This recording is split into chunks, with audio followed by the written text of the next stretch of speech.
Suasana haru sempat menyelimuti Masjid Amirul Mukminin pada Senin dini hari 15 Juli. Masjid yang berlokasi di atas Pantai Losari ini kedatangan seorang jemaah yang juga menjadi pemrakarsa Masjid Terapung yakni Ilham Arif Sirajudin. Mantan wali kota Makassar 2 periode ini melaksanakan sholat subuh berjamaah usai bebas.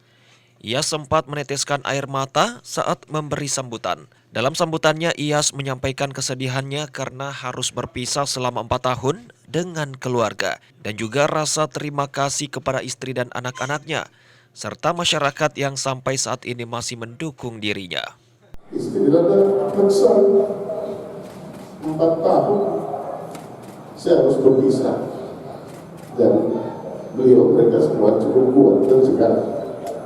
Terima kasih terima kasih anak-anakku semua, saudara-saudaraku dengan terima kasih sudah jaga keluarga.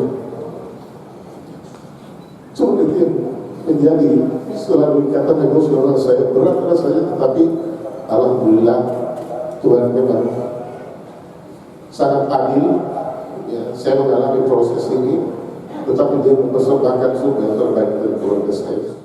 Diketahui sebelumnya Iyas divonis 4 tahun penjara dalam kasus korupsi kerjasama kelola dan transfer instalasi perusahaan daerah air minum atau PDAM Kota Makassar tahun 2006-2012.